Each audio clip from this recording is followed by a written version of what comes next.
Our next speaker is Yudai Tanaka from University of Chicago. She's presenting Myo Action, Accelerating Voluntary Actions via Electromyography and Muscle Stimulation.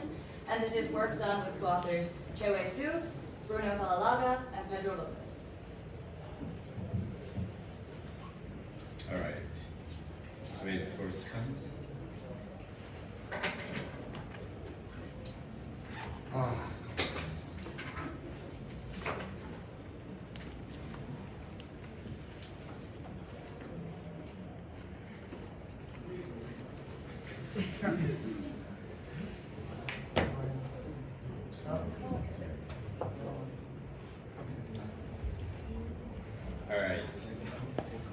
I'm Yudai Tanaka. I'm really excited to talk to you about Myo Action, which I did in collaboration with Che-Wei Hsu, Bruno Felalaga, and Pedro Lopes at the University of Chicago.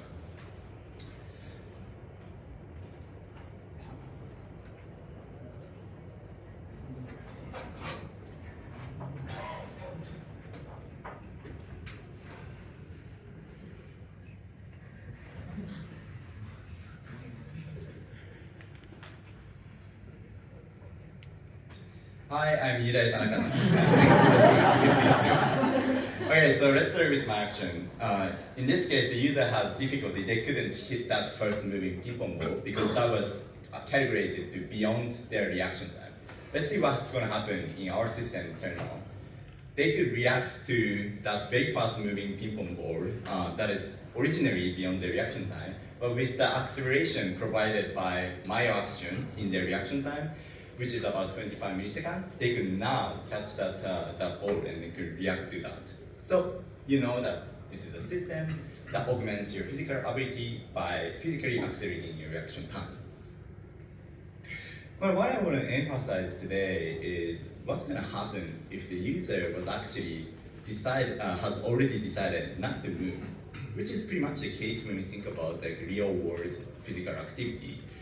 There are lots of things going on in our mind. You know, our intentions may vary. We have a different decision-making process and so forth.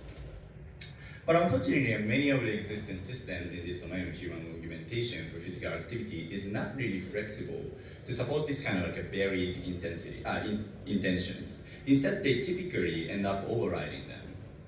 So we can think about all these great examples, all designed to kind of accelerate this reaction time, reducing the intention-action gap and so forth in critical domains like safety training, sports fast decision-making and training and so forth. And we can see at the methodology level in HCI, it is more and more common in seeing these electrodes applied. This is like electrical-muscle stimulation that is used as a technique to physically accelerate the user's movement by sending electrical currents to the motor neurons to start contracting muscles. But as I said before, many of these interactive systems are not that very flexible, so they end up like forcing the outcome of the physical movement to the user's body rather than supporting the user's varied intention. So what this implies, or like an inevitable consequence of that, is that the user wearing these systems start losing their sense of agency because that they realize that the system is doing their own and then doing the task for them, and they are not doing it. So as they are realizing that, okay, I'm no longer doing the task, and then they start like disengaged from the process of learning or rehabilitation or training or even like fun activities. And this is super detrimental in critical domains in learning and rehabilitation, for instance. So I want to tackle this problem. And our approach is to build a closed-loop control system for muscle stimulation based on auditing the user's intention. So our device consists not only of a stimulation side, electrical muscle stimulation, but also incorporates a muscle sensor. Here you can see an electromyography sensor that probes the user's muscle activity, which encodes the user's intention to move. Like when the user is about to move, what kind of movement, what kind of muscle is involved, and so forth. And only when the electromyography signal spikes, we observe that this very early onset of the user's muscular activity, do we activate muscle stimulation. And this is the only case in which we trigger the assistance.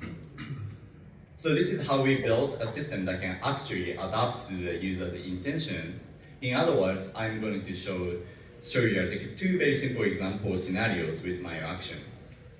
One in which the user decides to react, and then the other case, the user shouldn't decide not to react.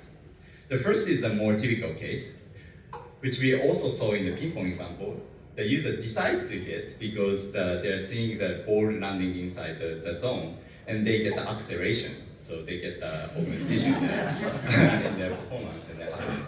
But what's more critical is when the user decides not to hit because they are seeing the ball is landing outside. Without detecting the intention from the muscle sensor, Myo Action does not trigger. So the result is that nothing. And this is all I want. Because the user did not want to move, this means that their system's output is aligned with the user's intention. So this is a critical difference between Myo Action and most of the existing systems in this domain. But by now you might be wondering, we are kind of doing cheat, right? Because system is always listening to users' muscle activity, so they already know the outcome. And then depending on the outcome, they are triggering the stimulation. Isn't it too late to physically accelerate the user's reaction? Because that means that the user is already starting kind of moving by the time the signal is reaching, right? So let's see how it is still possible to accelerate the user's physical movement. So I want to show you that we can actually accelerate the user's movement. In this setup, the user presses the force sensor, and you can see the rise of the force in this oscilloscope probe. Now to demonstrate, we decouple. So the right hand is me pressing by myself, and left hand is controlled by Myo Action. And you can see the yellow rise, which is left hand, controlled by Myo Action, is faster than the rise of the my voluntary action. And let's revisit that with the slow. You can actually see the left hand, controlled by Myo Action, touches the sensor earlier than the right hand. So this is how you saw, like, as you just saw, we can physically move the user faster. And this also illustrates a principle grounded in a fundamental neurological phenomenon called the Henneman size principle.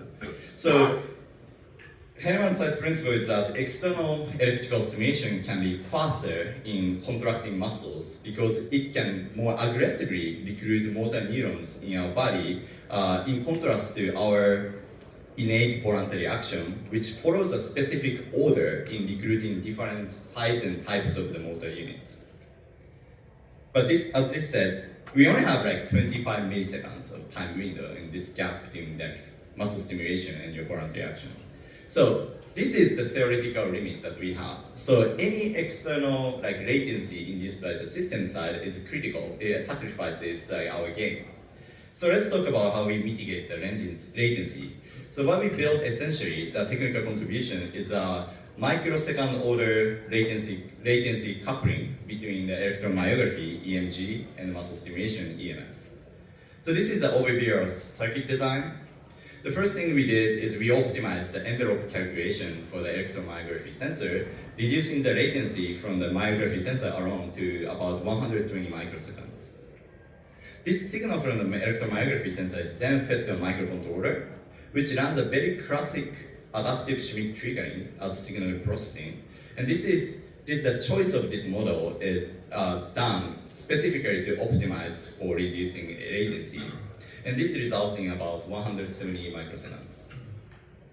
Once the microcontroller decides to trigger the stimulation, the actual switching takes less than 1 microsecond because we rely on heavily analog circuitry and optocoupler networks. So this results in end-to-end latency of about 290 microseconds, which is less than 0.3 milliseconds, so it's not that bad. We could make use of more than 98% of the 25 millisecond time window we have, which we evaluated in a user study.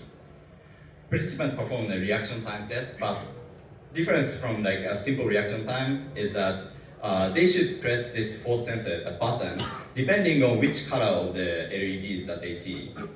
So when they see the green light, they should press the button as fast as possible, which is a reaction time test. But when they see a red light, they shouldn't press. So this is the kind of decision component that we wanted to prove with this varied intention that Myo Action supports. Aggregating all the trials from all participants, we observed this 225 millisecond improvement in reaction time, as I promised before. We also were able to characterize the accuracy of my action in like false positive and so forth. 95% accuracy, and like F1 score of about 0.95. Most importantly, in both the go condition with the green light and the no go condition with the red light, my action significantly improved the user's explicit reported sense of agency, like the feeling I did that movement, compared to a conventional stimulation strategy that has no knowledge of the user's intention, like open loop control. With that, I want to end this talk with a conceptual remark. What I want to address through Myo Action is like this fundamental trade-off between user performance and the user's sense of agency. As you might be able to intuitively imagine, as external assistive systems make you better and better, you also become more and more aware of the difference between that performance and your original performance. And as a result, users may begin to feel less and less ownership over the action. This reduces the user's sense of agency. So this is a fundamental problem in many assistive technologies. What I want to do with my action is to nudge this curve slightly to the right and support a vision that balances the user's sense of agency with improved performance so that the user feels that they are doing it, but at the same time actually becoming better at it.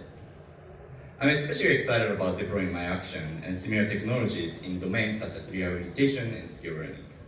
Stepping back even further, this is one key element of my PhD dissertation. I have previously studied alignment between interactive system and the user's physiological system, for example, by stimulating the user's back of the hand to create a touch sensation on the front side of the hand.